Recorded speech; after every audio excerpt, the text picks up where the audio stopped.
Abra sua Bíblia comigo.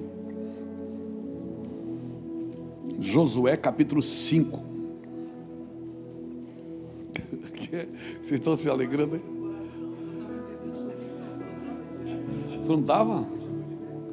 Ah, tá bom. É ruim, né? Glória a Deus.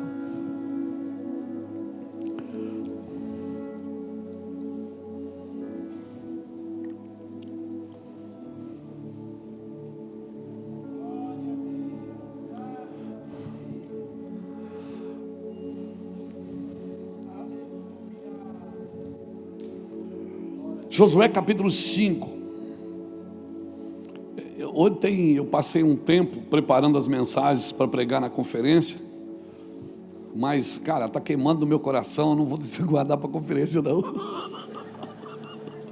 Estou agoniado, sabe aquela coisa, aquele pudim gostoso que você quer comer no final do almoço? Aí você diz para a mãe, você dá só um pedacinho, isso é para depois, é para o café da tarde. Aí você diz, não, mas dá só um pedacinho. E eu estou assim hoje, irmão, tem um pudim aqui na mesa. Josué capítulo 5 diz assim: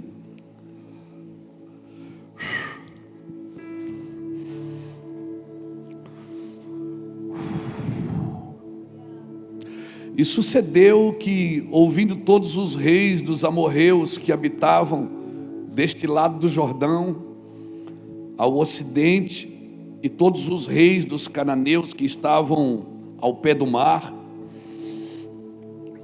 que o Senhor tinha secado as águas do Jordão diante dos filhos de Israel, até que passamos, desmaiou-se-lhes o coração, e não houve mais neles alento, por causa dos filhos de Israel.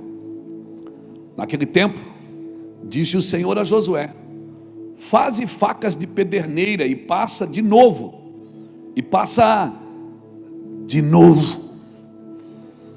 a circuncidar os filhos de Israel. Então Josué fez para si facas de pederneira, ou seja, facas de pedra, e circuncidou os filhos de Israel em Gileade Aralote. Foi esta a razão porque Josué os circuncidou. Todo o povo que tinha saído do Egito, todos os homens de guerra eram já mortos no deserto pelo caminho, porque todo o povo que saíra estava circuncidado, mas nenhum deles que nascera no deserto pelo caminho, depois de terem saído do Egito, haviam circuncidado. Porque 40 anos andaram os filhos de Israel pelo deserto, até se acabar toda a gente dos homens de guerra que saíram do Egito, que não obedeceram à voz do Senhor, os quais o Senhor tinha jurado que lhes não havia de deixar ver a terra que o Senhor sob juramento prometeu dar a seus pais, terra que mana leite e mel. Porém, em seu lugar pôs os seus filhos. Os pais Deus não deixou entrar, mas no seu lugar pôs os seus filhos. E estes Josué circuncidou, porquanto estavam incircuncisos, porque os não circuncidaram no caminho. Tendo sido circuncidado toda a nação, ficaram no seu lugar no arraial, até que sararam. Disse mais o Senhor a Josué: hoje eu removi o opróbrio do Egito, ou seja, a vergonha. Hoje eu tiro vocês da vergonha, pelo que o nome daquele lugar se chamou Gilgal. Gilgal significa círculo, até o dia de hoje. Tem outro texto também aqui, mas eu vou ficar aqui com esse. Estenda a mão para cá, por favor, me abençoe, me ajude. Obrigado, Jesus, pela tua palavra. Nós submetemos o nosso coração e a nossa vida à tua palavra. Nós estamos submissos à tua vontade e o teu querer. Nós não somos dignos de compartilhar o teu nome e a tua palavra, mas o Senhor nos abençoou e nos pediu para fazer isso, e nos ungiu para fazer isso. Por isso nós queremos pedir que o Senhor estenda as tuas mãos sobre nós, e que essa palavra não fique aqui no meio dessas quatro paredes, mas que através dessas câmeras, do áudio, do vídeo, elas alcancem as nações e os corações. Nós rogamos ao Senhor por isso, e assim seja. Amém? Diga para a pessoa que está do seu lado: Deus vai te pegar aí hoje, meu irmão. Hoje Deus arranca o opróbrio. Glória a Jesus. Irmãos, nós estamos felizes. Uma das perguntas que as pessoas mais fazem para a gente é: como é que vocês trabalham? Há uma curiosidade de saber como que se faz. Não é assim com vocês também? A pessoa quer saber como é que vocês fazem. E nós não temos às vezes uma explicação. Ontem eu estava reunido com o Vânios do Mevan Academy, com a equipe ali. A gente começa a falar e começa a chorar, e começa a sonhar. Aí a gente não chega em lugar nenhum, sai da sala e vai embora. Por quê? Porque, irmão, é muita paixão. E às vezes as pessoas pedem para mim defina para mim a movimentação de vocês. O que é que vocês acreditam? Acreditamos em Jesus, no Pai, no Filho e no Espírito Santo. Nós acreditamos que o Pai é o alvo. O Pai sempre é o alvo.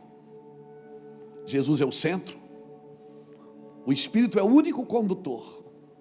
A Bíblia é a base. Nós acreditamos nessas verdades. E eu até gosto muito de uma música que o Vilela fez há um tempo atrás, uma poesia. Ele me mandou: pastor, o que é que você acha? Eu digo: cara, nós somos isso aqui mesmo. Ele disse: eu acho que nós somos, pastor. Aí eu até separei aqui para ler para vocês. Quem somos? Tipo um exército de inadequados, onde a energia é conduzida por fios desencapados. Vai vendo. Somos um exército de pessoas inadequadas, onde a energia é conduzida por fios desencapados. Um bando de desajeitado lá de Itajaí, que muito mais do que fazer, quer fluir. Missões evangelísticas, vinde amados meus, com a cabeça de rei e o coração de plebeus. Não existimos para regimentar servos, mas para edificar uma fraternidade. Vidas valem mais do que coisas, para nós não é um lema, é uma verdade.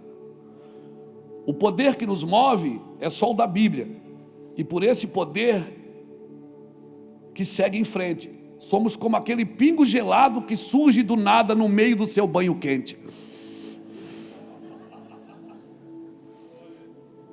Olha que lindo isso. Sabe, você está tomando banho e de repente começa a cair um pingo gelado. Nós somos esse pingo gelado no teu chuveiro, irmão, para fazer você olhar para cima. Nós somos esse pingo gelado no seu banho quente, para fazer você olhar para cima e desconfortar, e dizer: cara, tem alguma coisa errada aqui. É nós. Dedão na cara dos papapop, mas com desejo de cuidar, não de condenar. Porque nossa maior vocação nesse mundo caído é amar. Isso somos nós. Irmãos, nessa viagem que a gente fez agora, eu vinha conversando com a Iraci, e aí chegamos em casa, desarruma a mala e tal. E aí teve um dia assim, ali agora, ontem, nós chegamos quinta.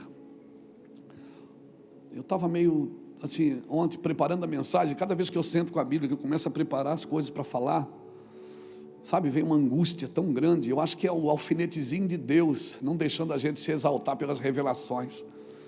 Sabe aquilo que aconteceu com o apóstolo Paulo? Quem sou eu para me comparar com ele? Mas sabe aquele que Paulo disse: foi me colocado um espinho na carne para que eu não me exaltasse nas revelações? Eu acho que Deus faz isso com a gente, Gladys. Quando Deus te der uma coisa muito forte assim, que vai trazer uma sentença muito alta, é como se Ele furasse você com o alfinetezinho e dissesse: ó, isso aqui eu estou te falando, você vai falar, vai causar um rebuliço, mas não te exalta por causa disso. Essa palavra é minha, não é sua. Sabe, eu estava chorando, angustiado. Ele assim me abraçou por trás, assim na cadeira: o que foi, amor?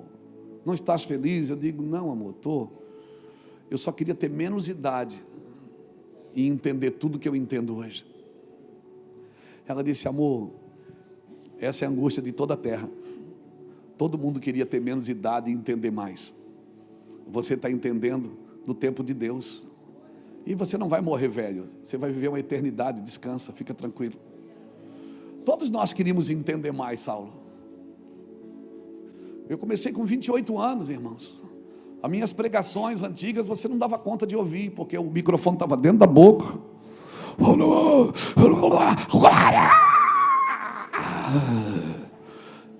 Eu falava 1 quilo, você entendia 100 gramas. Mas a paixão, sabe, o temor de Deus era tão forte.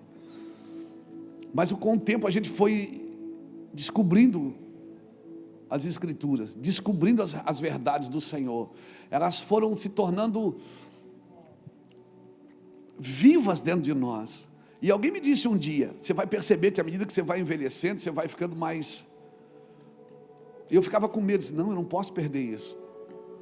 Quer dizer que se eu saber, eu vou ficar menos ungido? Ou eu vou ter menos reações?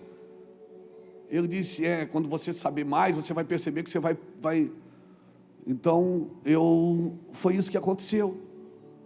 Eu fui envelhecendo, só que não aconteceu o que me falaram. Falaram que eu ia ficar mais sossegado. E eu não estou sossegado, irmão. Eu não estou sossegado. Eu estou queimando. Eu achei que eu ia ficar... Sabe, agora eu sei mais coisas. Eu achei que eu ia ficar mais sóbrio. E hoje eu estou trabalhando para não ficar sóbrio. Porque eu vejo muitos irmãos e amigos que ficaram sóbrios. E ficaram sóbrios demais. Entraram em muitas filosofias. Entraram em muitos achismos. E muitas formas de viver o Evangelho. E só existe uma forma. É a forma de Jesus. Evangelho é Cristo em vós, a esperança da glória. Você pode ser inteligente, você pode ser sábio, você pode ser PhD em tudo, e isso é bom e é importante. E não pense que eu estou pregando contra o ensino e contra o estudo, porque sou um cara determinado e gosto de estudar. Mas cara, quando o fogo vem, quando a glória te toma, tudo que você aprendeu que não faz sentido para... Sabe, que não vai contribuir para a edificação do corpo, não serve. E aí o que eu penso, as pessoas chegam na igreja e elas levam um período para ser transformadas. E você vai perceber uma coisa, pessoas que já estão na igreja há muito tempo e já passaram pelo período de ser transformadas e não foram, elas acostumaram a viver sem ser. E sabe de uma coisa, elas nunca mais serão. Porque a transformação é um período. Você tem que se deixar tocar. E se você viver esse período, você transpassar esse período de transformação e não for transformado, você acostuma a viver sem ser. Você acostuma a viver sem ser. E a pior coisa que pode acontecer para um crente é ele acostumar a viver sem ser tocado pelo Senhor. Irmãos, e o problema de você andar com Deus é que Deus vai apresentando diariamente você para você mesmo. E uma pessoa, irmãos, que anda com Deus, ela para de ver defeito em todo mundo, ver defeito no outro, transferir a responsabilidade e a culpa. Ela começa a ver só problema. Quando Jesus estava na mesa com seus discípulos, Jesus olhou para os discípulos e disse, um de vocês vai me trair. Ninguém disse, é ele, é ele. Todo mundo perguntou, por acaso sou eu, Senhor? Porque na mesa com Cristo você não enxerga outra pessoa, só enxerga você. Na mesa com Cristo, o mal ali é você, não é o outro. O ruim ali é você. O cara que não presta é você. Então a igreja, ela precisa acordar para isso, principalmente nós, os pastores. Na mesa com Cristo, é você que precisa ver você e mais ninguém. E sabe, eu vejo hoje, principalmente a internet virou um campo de guerra. Você vai ver na internet, quem está brigando nas internets da vida, ou é crente ou é político. Brigando por coisas nada a ver. Porque se cada um cuidasse da sua vida, e cuidasse daquilo que Deus tem para si, mas parece que viver cuidando da vida dos outros, Virou uma forma que não tem melhor lugar de esconder os seus problemas e os seus pecados do que no problema e no pecado dos outros.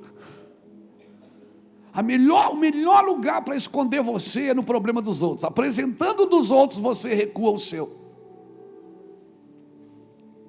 E o Senhor diz para você apresentar o seu corpo como um sacrifício vivo. Você, quando vai na presença de Deus, você não apresenta outro corpo, você apresenta o seu corpo como um sacrifício vivo, santo e agradável a Deus, que é o vosso culto racional. Mas sabe o que eu penso? É que muitos de nós, principalmente líderes, eles vêm para o corpo de Cristo, para a igreja, e eles têm um sentimento de posse, não de pertencimento. Eles acham que a igreja é deles, que o ministério é deles, que a unção é deles, que a vida é deles, que é tudo deles. Isso é sentimento de posse. E toda pessoa que tem o sentimento de posse, ela trabalha para proteger o seu ambiente. E ela tem dificuldade de acreditar no crescimento dos outros. E quando bate um problema, o problema sempre é alguém, não sou eu. Então a minha oração, querido, é que o Brasil acorde para isso. Que a gente perca esse sentimento de posse e tenha um sentimento de pertencimento. Eu pertenço ao corpo de Cristo. Eu sou um membro desse corpo. Eu sou parte dessa estrutura óssea desse corpo. Eu faço parte disso. Eu não sou dono de nada. Eu pertenço ao corpo de Cristo. Eu pertenço ao corpo de Cristo. Fora do corpo, você não cresce. Então eu vejo que está acontecendo, mas eu estou falando tudo isso porque eu estou entusiasmado. Eu estou entusiasmado, Lapa. Irmão, vocês vão orar para o pastor Lapa ser o próximo prefeito de Itajaí, não? Ou pelo menos o vice, já pensou? Seria bom. Por quê? Porque nós queremos servir a nossa cidade. Nós já servimos sem título, sem nada. E nós vamos continuar servindo. Então tenha um sentimento de pertencimento. Eu pertenço a algo que não começou em mim e não vai terminar em mim. Começou na eternidade, não começou na cruz, não começou na cruz, começou em Abraão.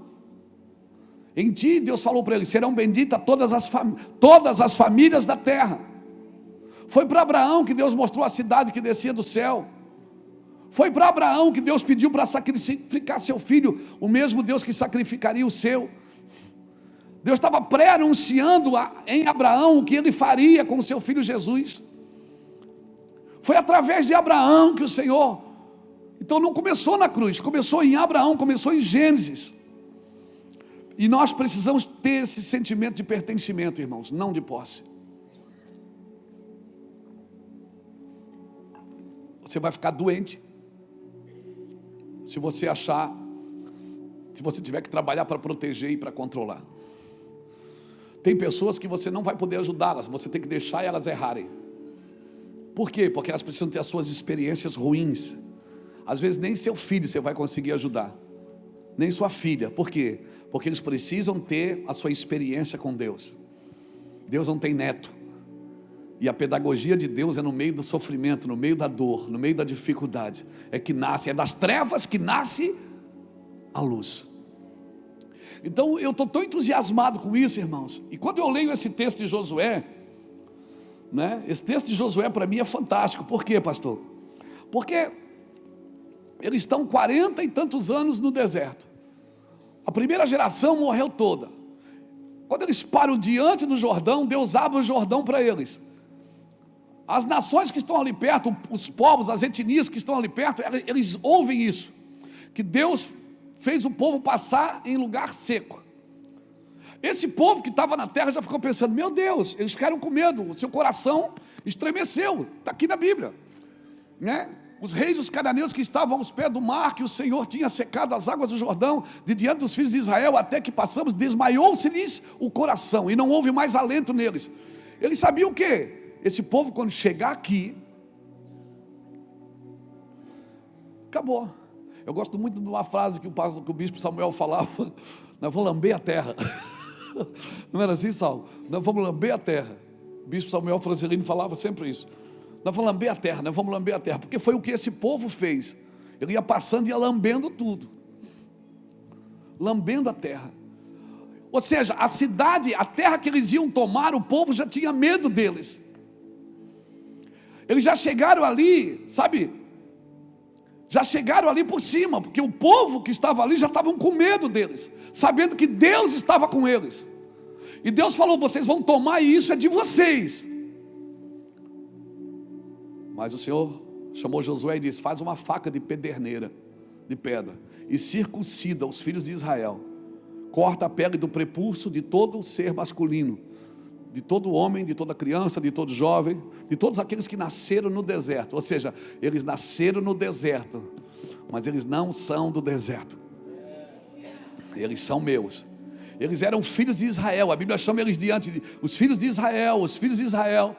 Israel é a nação. Eles eram, fazendo um trocadilho, eles eram filho da mãe, mas não eram filho do pai. E Deus disse: agora eu queria que vocês marcassem eles, Josué. Marca eles com a minha aliança.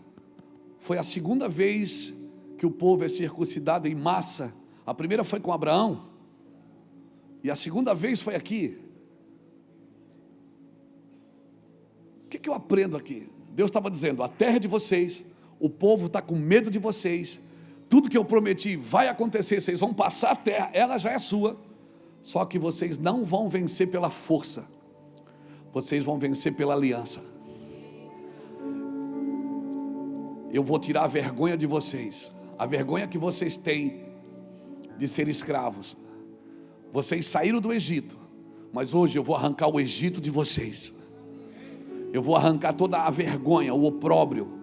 Porque muitas vezes você sai do Egito, mas todas as artimanhas, todas as performances, todas as formas de trabalhar, as formas de persuadir pessoas, você continua fazendo a mesma coisa. E Deus está dizendo: essa terra, ela já é sua, mas você vai ter que tomar. Agora tem um detalhe: você não vai tomar na sua força, você vai tomar na minha aliança. Eu vou fazer uma aliança com vocês. Hoje vocês não vão ser só filho da mãe, vocês vão ser filho do pai. O que é que eu aprendo aqui? Que tudo que Jesus te prometeu, como um pastor, como um membro do corpo, como um cidadão da eternidade, como líder, você não vai vencer na sua força, meu irmão. Deus esperou a força de Abraão acabar para dar um filho para ele. Não é por força nem por violência. Você tem que ter esforço, mas não é pela sua força. O esforço que você tem que ter é acreditar naquilo que Deus te disse e se esforçar por isso que Deus te disse. Você tem que se esforçar, porque Deus dá reforço onde tem esforço, mas não é pela sua força. Maldito o homem que faz a sua carne e o seu braço forte, mas bendito é o homem que espera no Senhor, que tem o seu prazer na lei do Senhor, e nela medita de dia e de noite. O que é meditar na lei? É acreditar no que Deus disse sobre você, no que Deus disse para você, no que Deus falou contigo. É acreditar, você não pode mudar isso. E o problema é que quando demora demais para acontecer as coisas, nós vamos dando jeitinho no caminho. Nós vamos dando jeitinho no caminho. A gente quer que aconteça do nosso jeito, e a gente força a barra, a gente arromba as portas que não foram abertas, a gente quebra os princípios e acha que isso vai abençoar a obra de Deus, e não vai, irmãos. Só vai entristecer você e frustrar você no futuro, porque você e eu precisamos esperar na aliança. Então, se eu fosse colocar um tema nessa mensagem, eu colocaria assim: o poder da aliança com Deus. Já tudo seu, o que Deus prometeu já é seu, agora vai se materializar. Vai se materializar. Deus já disse no Espírito. O que vai acontecer na terra, Deus já falou no Espírito. Amém? O que vai acontecer na terra já foi dito e já está feito no Espírito. Está pronto, está consumado. Aleluia, não tem plano B, já acabou. Agora, para se materializar, eu e você precisamos acreditar nisso. E eu não preciso ajudar Deus. Se eu preciso ajudar Deus, então Ele não é Deus.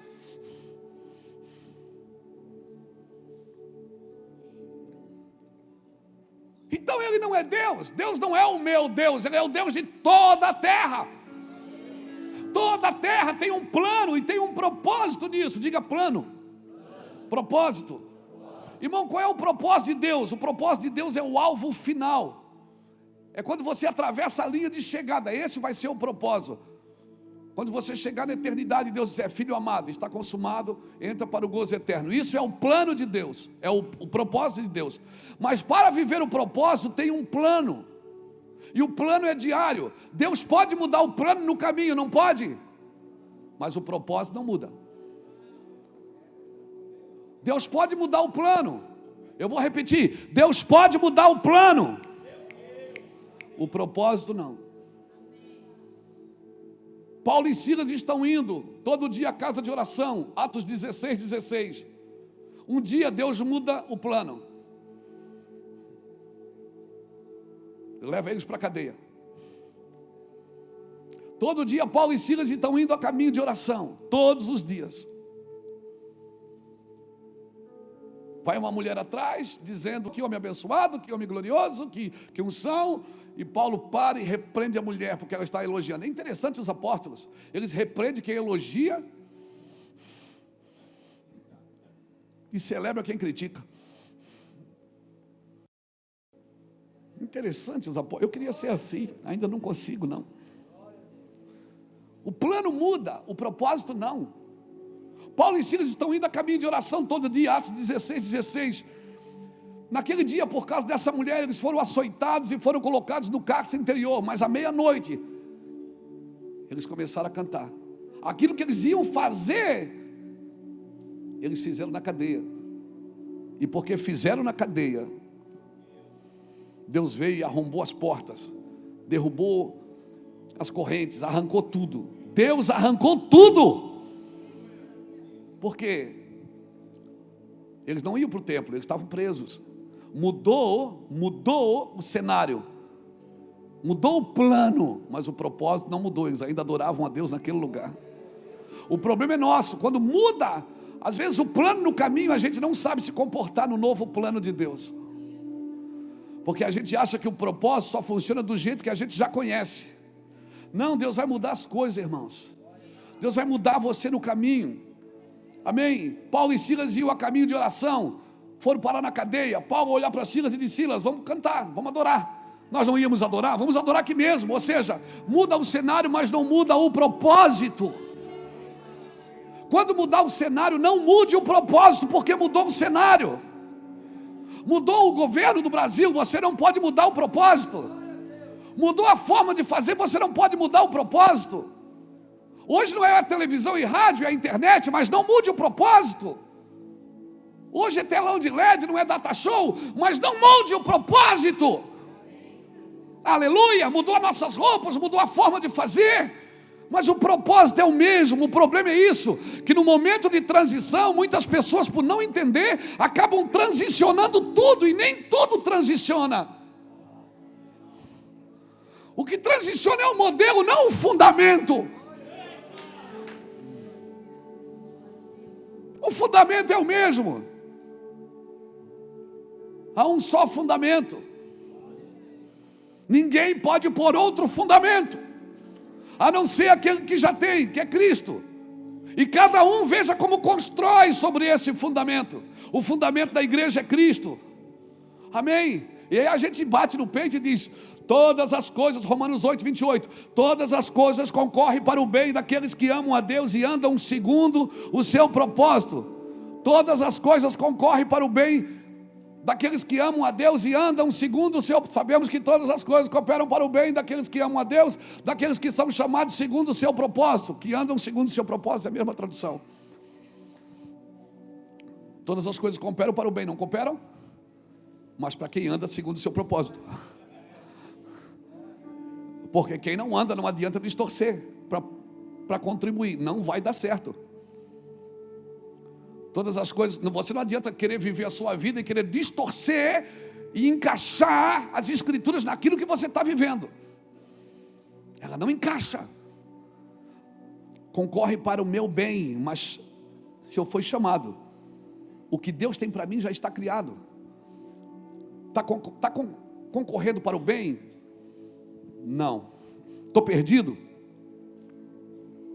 Talvez. O que é que eu faço?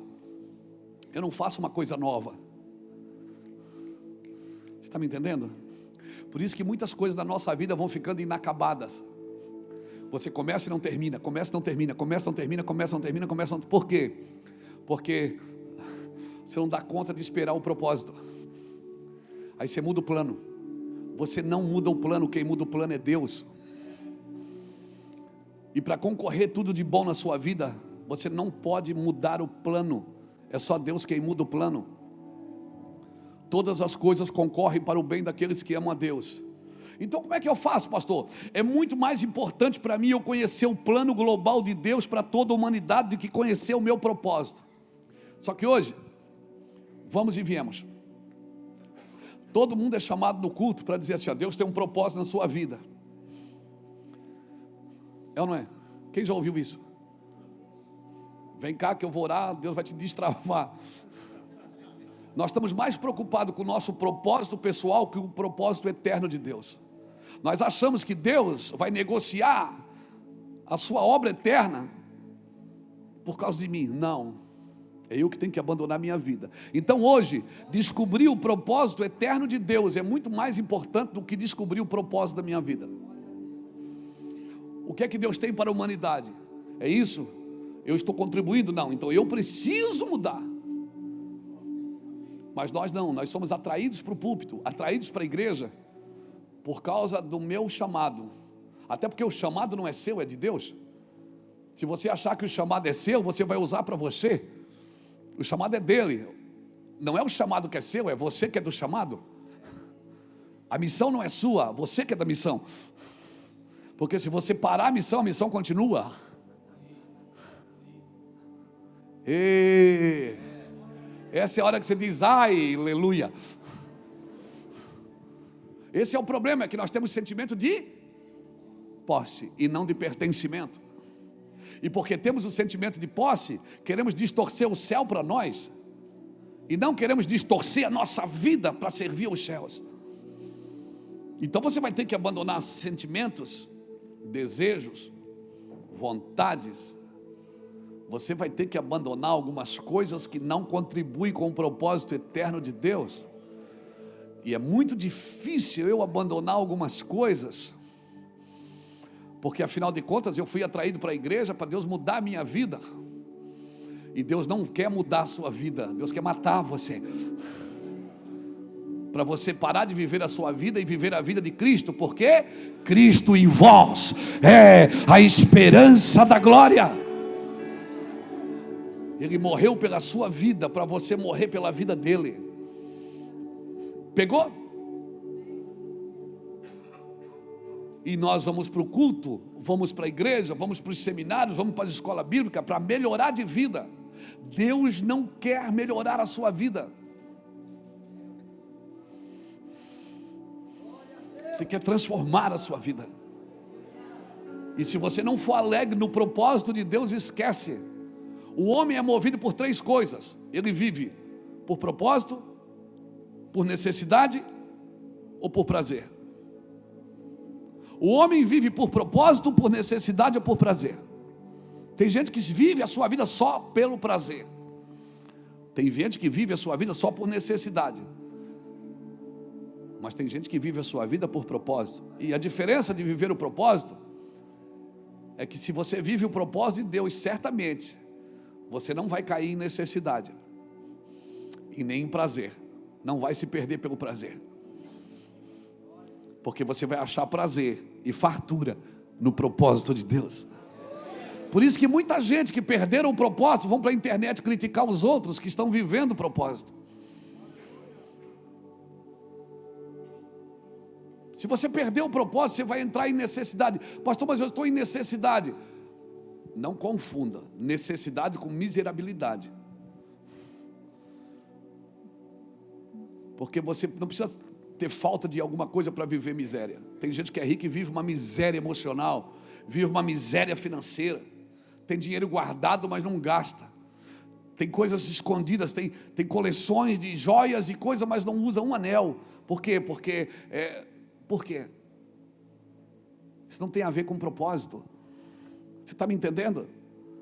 Aquela coisa, sabe aquela louça que era da sua mãe, de cristal, que você nunca usa, nunca botou num domingo para enfeitar a mesa. Aí cada vez que vai limpar, quebra uma taça.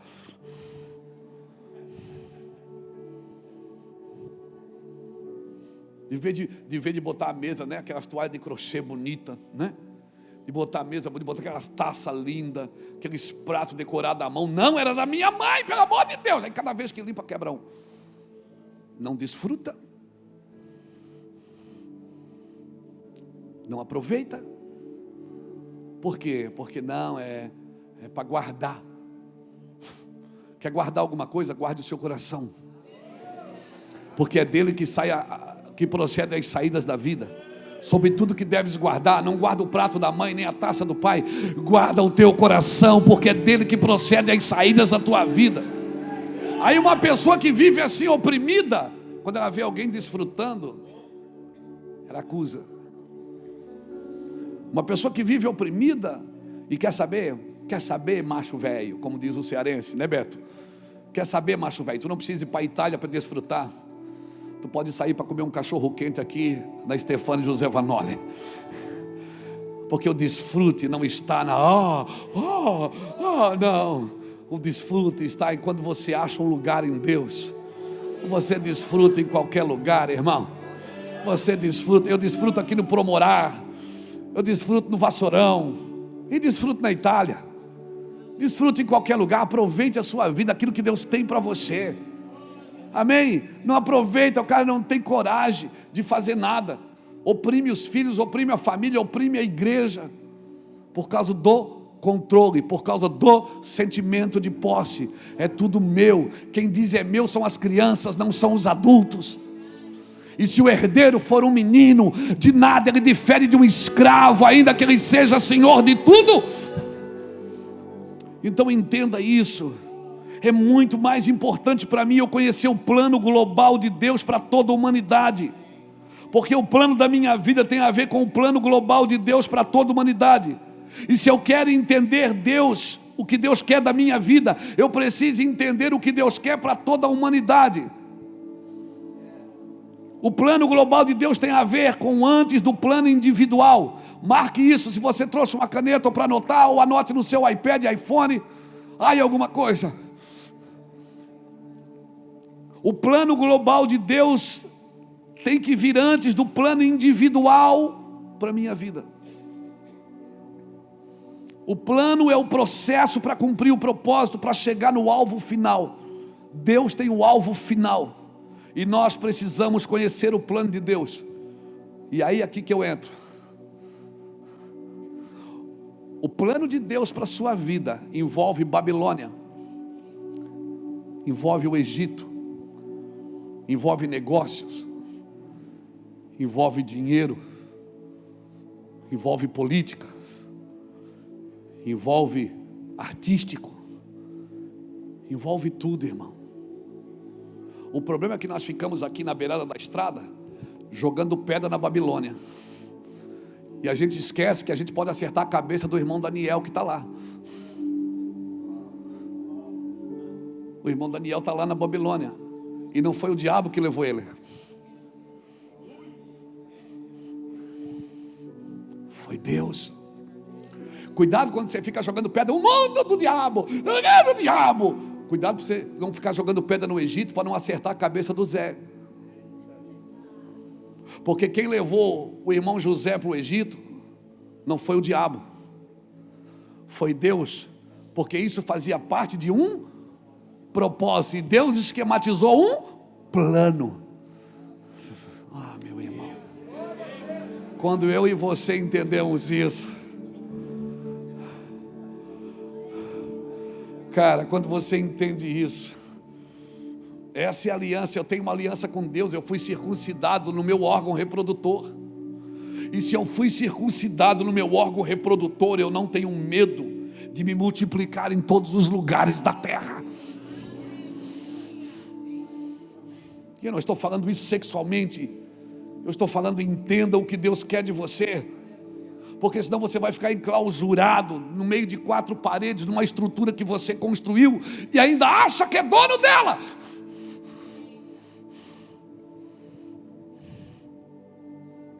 E você vai trabalhar só para isso. O Senhor hoje diz: hoje eu tiro a vergonha. Eu vou circuncidar você. Hoje você perde a mentalidade de escravo, de ter que trabalhar para comer, de ter que amassar barro para comer. E hoje eu vou te dar uma mentalidade de filho. Tudo isso que você está vendo é seu. Entra e percorre a terra no seu comprimento e na sua largura, e toma posse daquilo que é seu.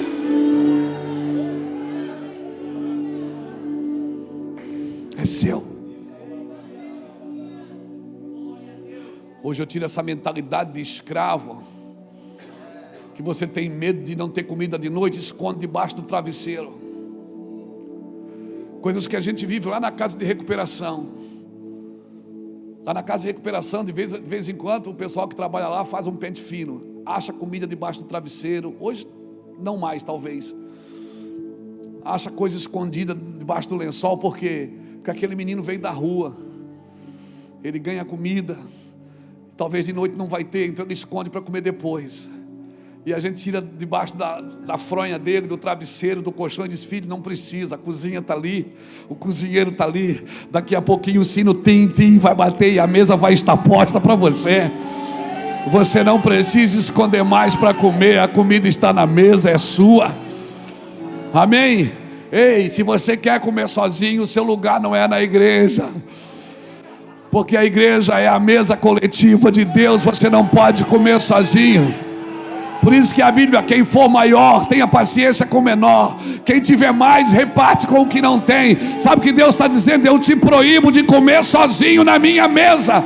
Eu te proíbo de comer sozinho na minha mesa. Por isso eu não acredito no ministério que só enriquece um.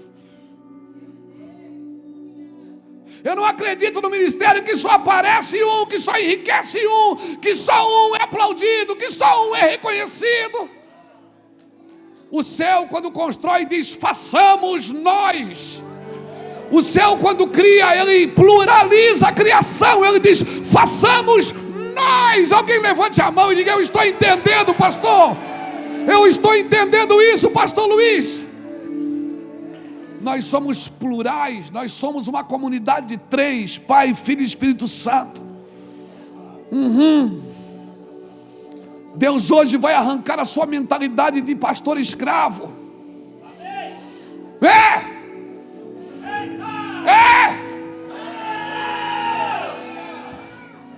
Você vai ter mentalidade de filho. E para ser filho, você só precisa ter nascido de novo. Por isso que quando Deus tira o povo do Egito, meu Deus, isso é muito forte. Eu vou até sentar. A primeira coisa que ele muda é o cardápio. O povo trabalhava para comer. Ele diz: agora, quando vocês acordarem de manhã, a comida já vai estar lá. Eu vou derramar maná sobre vocês, para você aprender, Luiz, que no meu ambiente sou eu quem faço primeiro. Você não trabalha para comer, você come para ir trabalhar.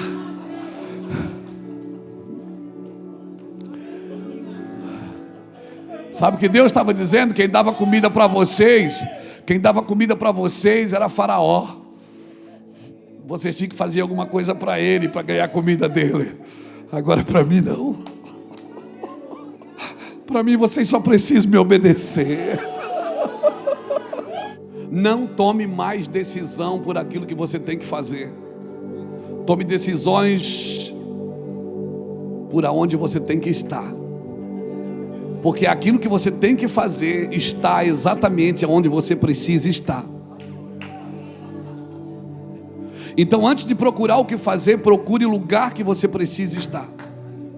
Porque o que Deus tem para a sua vida está no lugar. E se não estiver mais ali, Deus muda você de lugar. Eu não sei tudo que eu preciso fazer, eu sei disso. Se tem uma coisa que eu sei, é não saber tudo que eu preciso fazer, mas eu sei aonde eu preciso estar. Amém, irmãos? E a segunda coisa que eu diria para você ainda, debaixo dessa palavra, é: às vezes você está chamando algumas coisas de bênção que para Deus não é bênção. Não são bênção. Nós precisamos perguntar para Deus o que é bênção para Deus. Porque Deus, o que é que Deus abençoa? Deus abençoa tudo que Ele cria para viver no lugar que Ele colocou. Qual é a bênção de um pássaro? É voar.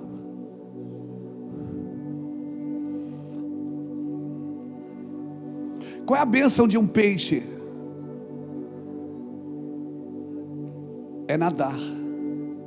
Se você botar um pássaro no viveiro e um peixe no aquário, ele continua voando e nadando. Continua? Ele continua. Mas ele ainda está na bênção?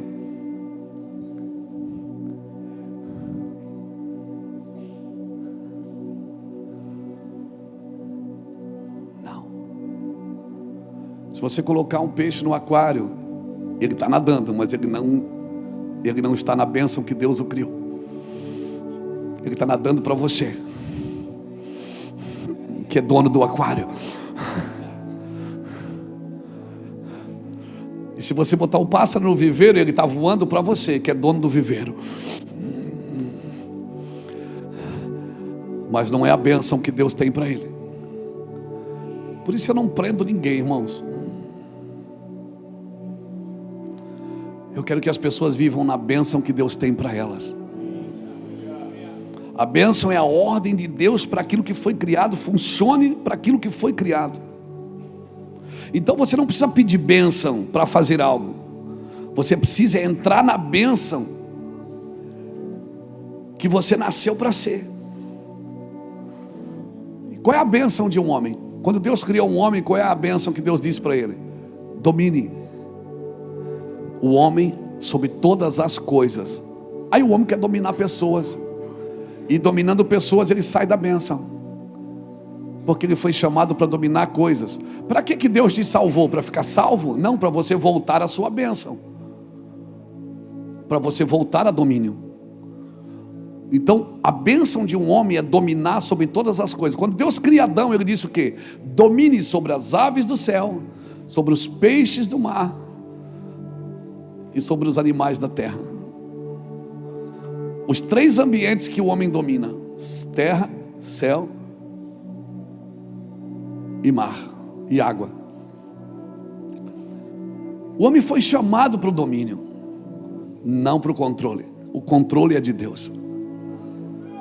Então se o homem ele é salvo por Jesus para quê? Para voltar ao princípio de Deus. O homem é salvo por Jesus para voltar, para viver aquilo que Adão perdeu. Por isso que o homem que vencer, uau! Como que nós vencemos, Fernando? Não deixando nada nos dominar. Ao que vencer, comerá da árvore da vida que está no meio do paraíso de Deus. Eu não estou falando de submissão de pai para filho. Eu não estou falando de submissão ao patrão e o empregado. Eu não estou falando de submissão à ovelha e o pastor. Não, isso são coisas naturais da vida e do evangelho. Eu estou falando de você vencer ao que vencer. Vencer não tem nada entre você e Deus. Não tem nada entre você e Deus. Há o que vencer. Dali-ei que se alimente da árvore da vida que está no meio do paraíso de Deus. Aquilo que Adão não pôde comer mais da árvore da vida, porque ele comia da árvore da vida, mas ele inventou de comer da árvore do conhecimento do bem e do mal. Na realidade Adão não queria o mal, ele queria o bem que está no mal. Quando Adão vai comer da árvore do bem e do mal, porque a árvore da vida ele comia, ele não podia comer da árvore do conhecimento. Esse é o problema, é quando a gente quer comer e quer conhecer mais do que a Deus. E por isso que a gente se acha no direito de julgar pessoas, de condenar pessoas, de enfiar o dedo na cara das pessoas, porque a gente se acha no direito.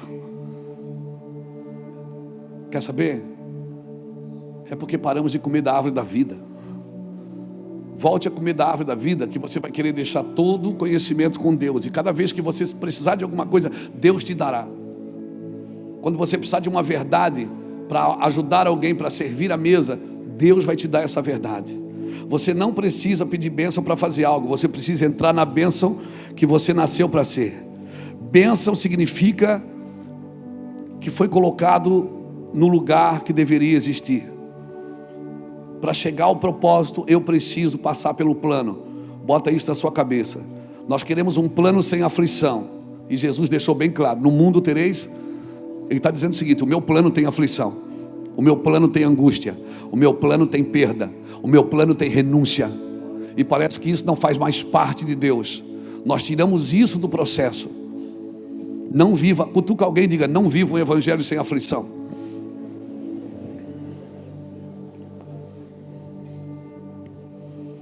Porque se você não tiver com o que militar, você vai militar em causa própria.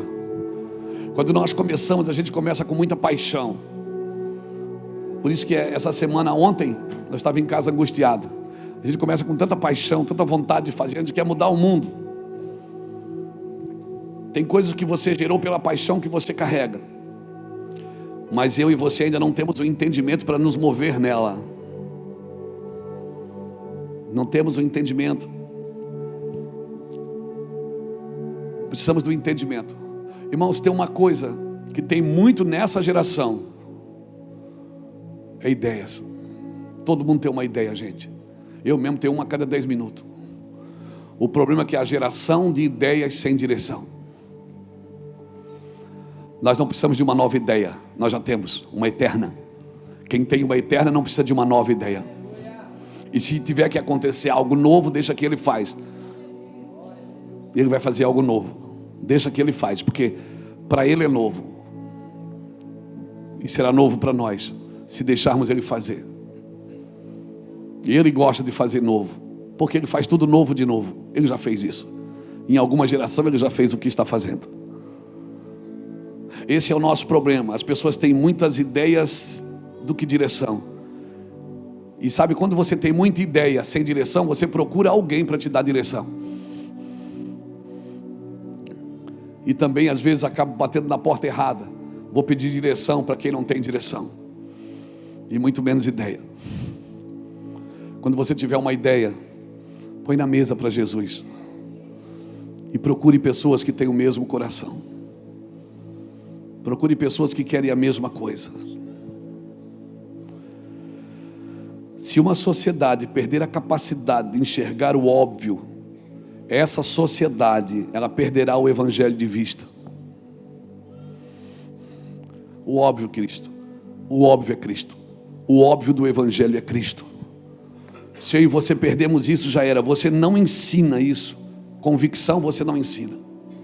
Você não tem a classe. Nós temos aqui no discipulado a classe das convicções? Não temos. Porque convicção você não ensina.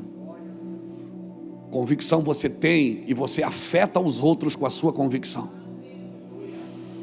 E se você tem convicção, você tem que viver como alguém que tem convicção, não como alguém que está perdido. Eu posso ser um homem peregrino.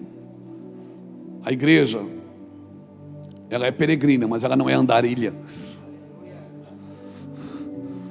Ela é peregrina na terra, mas ela não é andarilha na terra.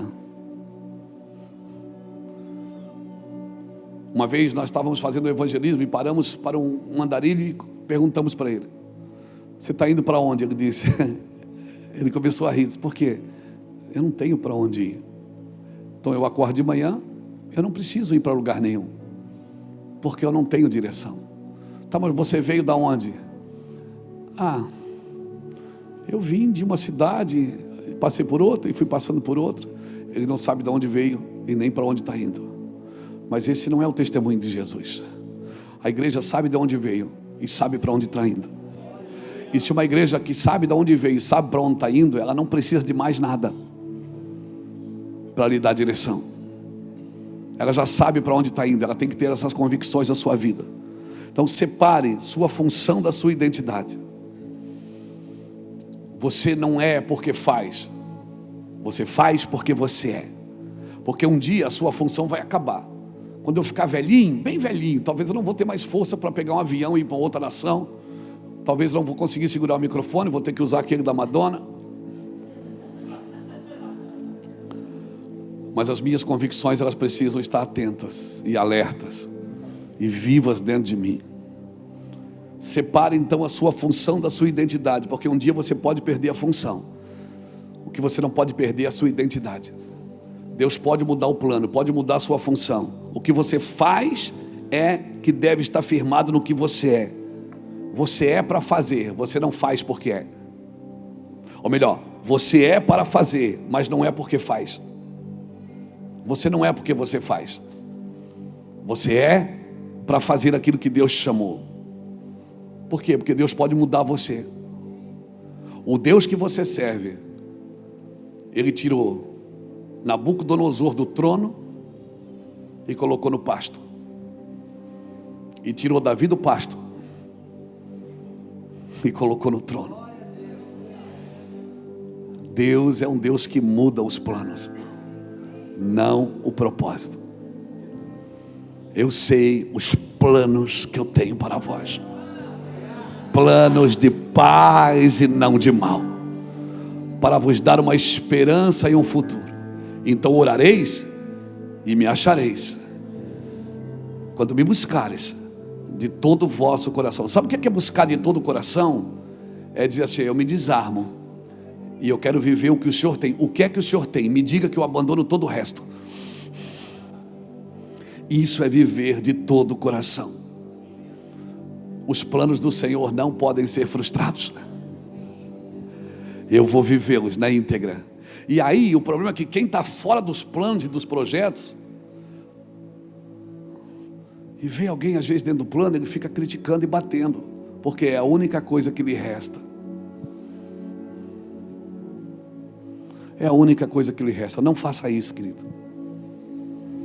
Por favor, não faça isso. Se não está disposto a conhecer a voz de Deus, não adianta estudar letra. Se você não está disposto a... Né, Vandes? O meu Van Academy funciona até Deus falar. A escola bíblica funciona até a voz gritar dentro de alguém. Se você não está disposto a ouvir a voz, não adianta estudar letra. Estudar letra para quê? Para ser conhecedor de história? A Bíblia não é um conto de história, não é uma história.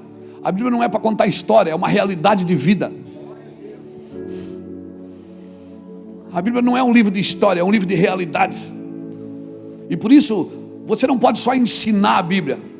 Você tem que educar uma geração pela Bíblia. E qual é a diferença de ensinar e educar? Quem ensina, repassa conteúdos. Quem educa, transfere valores. Transfere valores. Isso é importante. Porque nós estamos na geração, irmãos. Guarda isso no teu coração. Habilidade tem mais a ver com a qualidade do que se aprende do que com a quantidade do que se sabe. Guardou isso? Pegou isso? Então eu vou repetir. A habilidade que você adquire tem mais a ver com a qualidade com que você aprende do que com a quantidade daquilo que você sabe. Porque você pode saber muito e não tocar a vida de ninguém.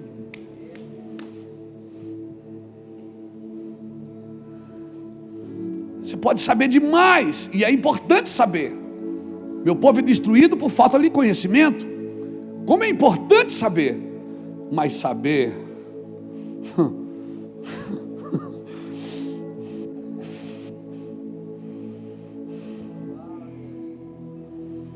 saber sem o cheiro, irmão, não adianta. Liderança, quer ser um bom líder, começa a liderar a sua vida. A autoliderança é a capacidade que você aprende a liderar a vida dos outros. Por isso que você vai ver muitos doutores perdidos e muitos analfabetos que dirigem melhor a sua vida do que muitos doutores. Porque a autoliderança, a autocapacidade não tem a ver com a capacidade intelectual ou formação profissional. A liderança começa com a autoliderança. Amém? Acho que está bom. Acho que a gente pode orar. Então, se eu ficar aqui com o microfone na mão só dizendo Deus vai fazer isso, Deus vai fazer aquilo, Deus vai fazer aquilo, eu não estou aqui só para dizer o que Deus faz. Eu estou aqui para transferir o que Ele é. Porque os céus já proclamam a glória de Deus, o firmamento já anuncia as obras das suas mãos. Deus já tem 2 missionários, o céu e a terra, que são missionários para falar o que Ele faz. O céu e a terra já mostra tudo que Deus faz. O homem não está aqui para anunciar o que Deus faz. Ele está aqui para anunciar quem Deus é. Deus é amor. Os céus proclamam a glória de Deus, o firmamento anuncia as obras das suas mãos. Essas duas testemunhas, céus e terra, se encontram, alinhando o seu plano. O universo estremece, o leão rugiu do trono. Céus e terra se encontram onde? Quem é o único ser que tem céus e terra no seu DNA? Quem é o único ser que o que é da terra vai voltar para a terra e o que é de Deus vai voltar para Deus? Não, fala para mim quem é. O único ser que céus e terra se encontram em você, meu camarada. Céus e terra estão brigando aí dentro todo dia para ver quem te governa. E sabe quem é que vai te governar? Quem tiver melhor alimentado. Se você alimentar só o que é da terra com vaidade, ostentação, poder, a terra vai te governar. E o pior, que se você deixar a terra te governar, Deus deu autoridade para um ser, dizendo que ele podia comer do pó da terra. E se você deixar a terra te governar, você vira comida de serpente. Mas se você deixar o céu te governar, por isso você acorda de manhã, os primeiros minutos da manhã, às vezes acordo de manhã, aí eu acordo de manhã tal, aí vou no lugar que o celular está carregando, vou pegar o celular, ele assim vem, tira o celular da minha mão e diz: amor, celular é depois, primeiro vamos dar uma raiva, irmão, ódio. Ela disse: depois você atende as pessoas, vamos primeiro tomar um café, vamos ler, vamos amor, vamos. Porque é muito bom saber da vida dos outros, antes de edificar a sua. Como é bom saber que tem gente pior do que você. Não é assim, doutor? Como é bom você acordar, ver a internet, tem gente pior do que você, muito mais pecador do que você. Aí ela vem e diz assim: não, amor, não pega o celular, vamos depois. Aí tu já pega o celular, daí daqui a pouco tu não vai nem sentar para tomar café. Eu digo: tá bom, então. Mas vamos ver se tem alguém em pecado hoje. Como é bom achar alguém pior do que a gente, irmão. Como é bom. Porque não tem lugar melhor para esconder as nossas debilidades do que na debilidade dos outros. Como é bom apontar e dizer: foi a mulher que tu me deste. Como é bom apontar: foi por causa disso, foi por causa que choveu, foi por causa. Como é bom, quem é bom de argumento é ruim de arrependimento. Quem argumenta tudo não se arrepende nunca. Entenda o que Deus está falando comigo e com você aqui nessa manhã. Se eu sou você, eu chego em casa, eu pego essa mensagem, eu mando para todo mundo, porque eu vou ter que ouvir de novo. Deus está acabando comigo aqui. Então, eu sou para propagar o que Ele é. Eu não estou aqui só para falar o que Ele faz. Jesus disse: quem vê a mim, vê o Pai. E mandaram Ele fazer alguma coisa. Ele disse: o filho só faz o que vê o Pai fazendo. Isso é uma vida de revelação que Deus tem para você. Daniel 11:32 diz assim: o povo que conhece a Deus se tornará forte e fará proezas. Conhecer, se tornar e fazer. Esse é o seu propósito. Você não pode fazer sem se tornar, e você nunca se tornará sem conhecer. O povo que conhece o seu Deus se tornará forte.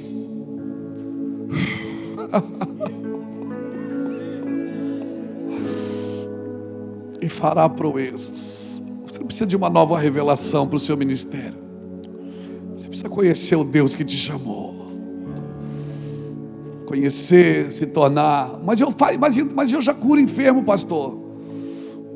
Eu já expulso demônios. Mas um dia você pode ouvir: eu não te conheço.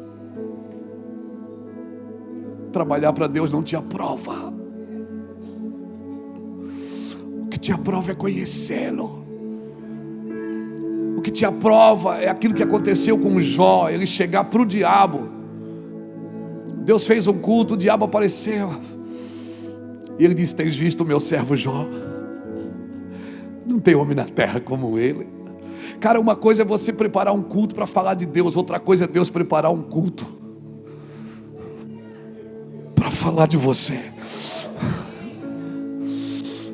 Você viu meu servo Jó, já Deus? Não há homem na terra como ele. Também o Senhor dá tudo para ele, tira tudo. Só não toca na vida dele.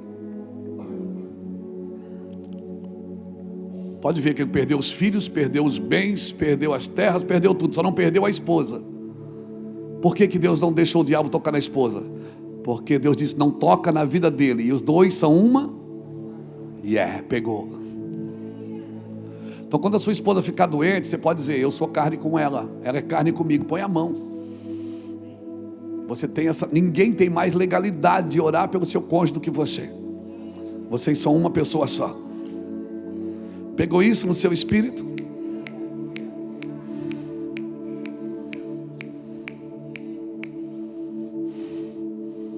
Osso do meu osso, carne da minha carne. Então entenda isso. Quando nós entendemos essas verdades, irmãos, essas revelações, a Bíblia fica diferente para você. Conhecer a Deus não determina só a sua identidade, mas determina a sua identidade e as suas realizações. E eu vim aqui nessa manhã, já estou terminando, como um profeta para minha e para a sua vida, para dizer que sempre que nós não damos ouvido ao que os profetas dizem, o final é muro caído, é templo destruído, é cativeiro. Por favor, escute os profetas. Tem homens de Deus e mulheres de Deus que não se venderam, que não cobram pelo que fazem. Por favor, acredito que nós temos alguns anos ainda para construir algo que não dará resultado agora, Jackson. Nós estamos construindo algo que não dará resultado agora. Muitas pessoas vão ficar olhando para você, mas não dá resultado. Não se assuste, você não foi chamado para dar resultado agora. Nós não fomos chamados para dar resultado agora. Nós fomos chamados para dar continuidade. Talvez você está fazendo uma coisa, a vida está passando, os dias estão passando, você está dizendo: cara, chega em lugar nenhum. Estamos construindo juntos em blocos separados. Agora, quando você constrói, quando você está gerando algo, quando uma mulher está grávida, que ela vai na maternidade ganhar um filho, tem duas formas de ela ganhar o filho. Ela pode ganhar em parto normal, ou ela pode ganhar em cesariana. O problema é que parto normal ela vai ter dor agora, mas 3 dias depois ela sai com a criança no colo, andando com as suas pernas. A cesárea, ela é isenta da dor, mas depois você vai precisar de alguém para cuidar da mãe e do filho. Então, se você se isentar da dor agora, fique tranquilo, você vai ficar com dor depois. Então o meu recado para você: anda no normal, naquilo que Deus tem para você. Não facilita agora, não tenta se livrar da pedagogia de Deus agora. Se é para doer agora, que doa. Mas estou doendo, não é por medo, não é por temor, eu estou doendo porque eu estou gerando. Esses meus gritos estão dizendo que algo vai nascer, que algo vai vir para fora, e eu vou gritar e vai vir para fora. Aleluia! E quando chorar na minha frente, eu vou parar de chorar. Então, se você está gerando, não se isente da dor. A ciência já conseguiu diminuir a dor, mas o prazo ainda é 9 meses. O prazo ninguém conseguiu mexer, porque Deus tem um prazo específico para cada plano dele. Amém? Você está me entendendo isso? Então cutuca alguém que está do seu lado e diz: você está com pressa por quê? Você está com pressa por quê? Você está com pressa por quê?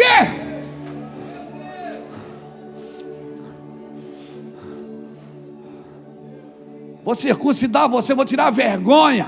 Vou tirar a vergonha. Você vai ser filho. Ah, mas se eu sou filho, eu quero a minha herança. Não se dá herança para criança. Tem que crescer. Deus só está esperando você crescer. Crescer na graça e no... Deus só está esperando você crescer para você assumir o que é teu. Deus está dizendo o seguinte: a terra está ali, já está todo mundo com medo de você, o diabo já está tremendo, é tudo seu, mas cresça. Deixa eu circuncidar você, para você não achar que foi mérito seu isso. Foi eu que fiz, Luiz. Foi eu que fiz, Luiz. Não é seu. Foi eu que morri. A igreja é minha. Eu sou o cabeça. Amém? Aleluia. Oh meu Deus, como é bom estar aqui. Oh meu Deus, como é bom estar aqui. Eu quero acabar, mas me dá 10 minutinhos. Eu termino em 10 minutos. Não dá tempo, o almoço está pronto. Pastor, mas eu estou com a igreja. Nós vamos ter agora uma multidão. Vai passar 80 mil pessoas lá no centro de eventos em 5 dias. Para mais. Mas quer saber? Deus não tem planos com a multidão. Deus tem planos com os discípulos. Por isso que ele falava com a multidão de um jeito, depois chegava em casa, os discípulos perguntavam: mas por que o senhor falou assim? Ele dizia: com eles eu falo assim, com vocês não. Deus não tem plano com a multidão. Ele tem plano com os discípulos. E qual é o recado para os discípulos? Sirva a multidão.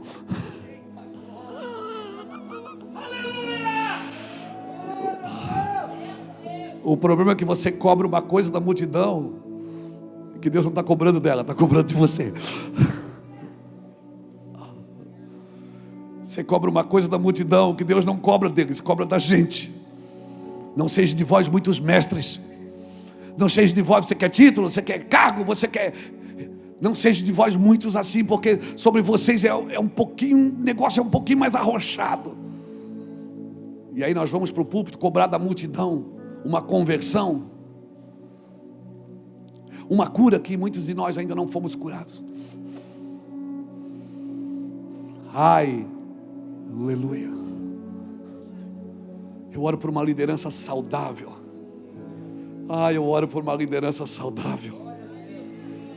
Ai, eu digo aos discípulos: salve a multidão, cure a multidão, visite a multidão, transfira a sua natureza, transfira a natureza de Cristo. Não seja um assassino de vocação, por favor. Ajude as pessoas a acharem o seu lugar. Não seja um assassino de vocação. O preço de um assassino de vocação é terrível. O preço que vai pagar um matador de sonho é terrível. Se as pessoas sonharem, deixa elas sonharem, sorria com elas. Quando os discípulos vieram para Jesus, disseram: nós vimos o diabo, nós vimos, Senhor, nós orávamos, as pessoas eram curadas. Nós orávamos, as pessoas eram salvas. Jesus entrou com eles na festa. Jesus disse: eu vi quando Satanás caiu do céu como um raio. Mas Jesus disse: não se alegrem por isso. Não se alegrem porque vocês têm poder. Se alegrem porque os vossos nomes estão arrolados no céu. Ou seja, você está envolvido comigo, com a eternidade. Não se alegre porque eu te uso. Eu uso uma mula, eu uso um galo, eu uso quem eu quiser, Luiz.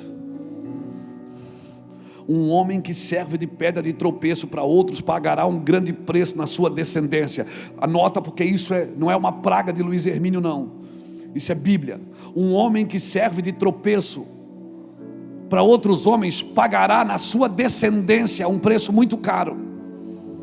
Seus filhos não fluirão, não crescerão. Por quê? Porque ele foi pedra de tropeço para os outros. Língua comprida é sinal de mão curta. Quem só fala não faz. Não põe a mão, não estende a mão, só estende dedo. Eu oro por uma liderança saudável. Mas tem coisa ruim, pastor. Tem coisas ruins que na sua vida é ruim, mas são redentoras para a sua vida. Amém? Deixa eu te dar um recado. O filho pródigo, onde é que ele terminou? Ele terminou dentro de um curral de porcos, tentando comer junto. E nem os porcos o queriam. Foi ruim para ele ou não foi? Foi ruim ou não foi? Mas para o pai foi bom. Tem coisas ruins na sua vida que para você é ruim, mas para o pai é bom. A minha oração é que Deus não precise colocar, acrescentar no seu plano coisas ruins, porque são ruins para você, mas para o pai foi bom. O pai, você acha que Deus celebra a sua bondade? Tu acha que Deus celebra as suas coisas boas? Não, Deus não celebra o seu dia bom, Deus celebra os seus retornos. Toda vez que você acorda e diz, cara, eu não devia ter falado isso, eu não devia ter feito isso. Deus aplaude e celebra os seus retornos, as suas reações corretas diante dele. Se eu quero ser um líder, eu preciso dessas metas. Aplique nos seus sonhos disciplina, comprometimento, persistência. Amém? Todo aquele que tem fé no poder de Deus, ele vai viver um estilo de vida arriscado. Eu quero deixar essa palavra, irmãos. Eu estou lá passeando com a minha gata. É a segunda vez que a gente sai para passear sem sair para pregar. Eu não levei nem o iPad, levei a Bíblia, li só um dia. Mas Deus não parava de falar. Deus não parava de falar. E Deus dizia assim, Luiz, viva uma vida honesta. Você sabe qual é o segredo de ser honesto? Qual é a vantagem de ser honesto? É que tem pouca concorrência.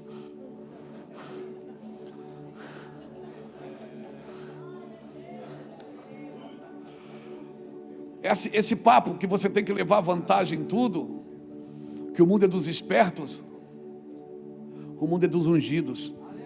Quem vai governar o mundo na eternidade foram os ungidos, não foram os espertos. Os espertos trabalham para enganar pessoas. Seja honesto, mesmo que isso te custe dinheiro. Seja honesto, mesmo que isso te custe tempo. Seja honesto, mesmo que isso te custe lágrimas. Sabe qual é a vantagem de ser honesto? É que tem pouca concorrência. Seja honesto, seja leal, seja fiel com o teu Deus e você será fiel com pessoas.